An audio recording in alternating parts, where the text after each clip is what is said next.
Los Angeles Chargers have been really active in free agency. They have signed Bryan Bulaga, Chris Harris Jr., Linval Joseph, and I'm just going to go out on a limb and I'm going to be honest and say it. The LA Chargers, with the signing of Chris Harris Jr., have the best secondary in the NFL. Now, that is a bold statement. I'm probably going to get a lot of backlash from that statement. But I strongly feel that with Chris Harris Jr., this LA Chargers secondary is the best in the NFL. Let's go over some of the key players that they have in their secondary. They have Casey Hayward, who had a really good season. I actually felt he would have been an All-Pro if he never went down with an injury.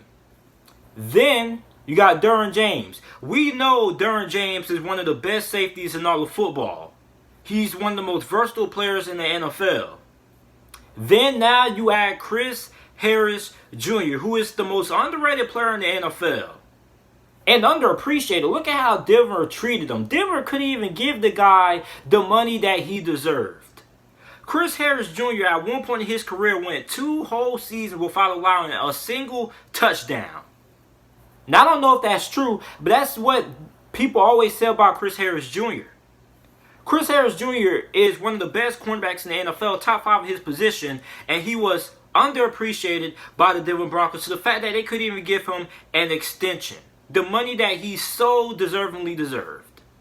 So now you pair him up with Casey Hayward and Derwin James. Plus, look at the pass rushers. Melvin Ingram, Joey Bosa. This is going to be a fantastic defense. You got 2 lockdown cornerbacks. You got a safety in Derwin James, who is one of the best safeties in the NFL. You got Linval Joseph on that D-line, pair him up with Jerry Tillery. Then you got Melvin Ingram, and you also got Joey Bosa. This potentially could end up being the best defense in the NFL. I'm not saying they're going to be. I'm saying they could potentially be the best defense in the NFL. So, for Chris Harris Jr., he is expected to sign a 2-year deal worth $20 million with the LAChargers, according to Ian Rappaport. And, I think this is a great deal for the LAChargers. You're getting Chris Harris Jr., a cornerback that is still in his prime. His prime. He's not old. He's not washed up. This guy is still in his prime. He was one of the highest rated cornerbacks by Pro Football Focus. And the LAChargers are now pairing him up with Casey Hayward and Derwin James. I don't think it's going to be a better 1-2 punch at that cornerback position than Hayward and Harris.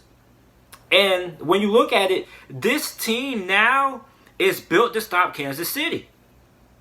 The Kansas City Chiefs, what do they have? They have speed and they have Patrick Mahomes. You now have 2 cornerbacks on the outside that are really good in coverage, really good in man-to-man coverage. You also got Derwin James over the top. You can put Derwin James, let him stick on Travis Kelce, and let Casey Hayward, Chris Harris, let them get whoever's on the outside. Somebody gets Tyreek Hill, somebody gets Sammy Watkins or Mecole Hardman, whoever's going to end up playing outside receiver for the Kansas City Chiefs this upcoming NFL season. Then you got 2 elite pass rushers in Melvin Ingram and Joey Bosa, who are going to be able to force Patrick Mahomes to get the ball a lot quick, not going to give him a lot of time to let those deep passing routes down the field develop. And you also got Jerry Tillery and Linval Joseph up front. Now, Linval Joseph agreed to a 2-year deal, $17 million contract that is worth up to $19 million in incentives. So, this LA Chargers defense, in my viewpoint, is built to stop this offense of the Kansas City Chiefs. You got cornerbacks who can hang in coverage. You got a very good defensive line with also 2 phenomenal pass rushers in Bosa and Ingram. This defense is now perfectly equipped to stop the Kansas City Chiefs offense. Now, it's very hard to stop the Kansas City Chiefs offense, but they can contain the Chiefs offense. Now, moving to the offense side of the ball, they signed much-needed offensive tackle Bryan Bulaga, who agreed to a 3-year deal worth $30 million. Now, Bryan Bulaga was the best offensive lineman that the Packers had, and their offensive line was really inconsistent last year. Although they did go to the NFC Championship game, I was really surprised they made it that far because their offensive line was really shaky. Sometimes they had great performances, sometimes they will end up being really bad. bad. But Bryan Bulaga was the most consistent player that they had on that offensive line. I think Green Bay is really going to miss having Bryan Bulaga. So Bryan Bulaga is going to be a good piece in helping protect Tyrod Taylor, who is expected to be the starting quarterback for the LA Chargers moving forward. So let me know what you guys think about the LA Chargers recent free agent signings. Make sure you like the video, subscribe to the channel for more NFL videos and content. And thanks for watching.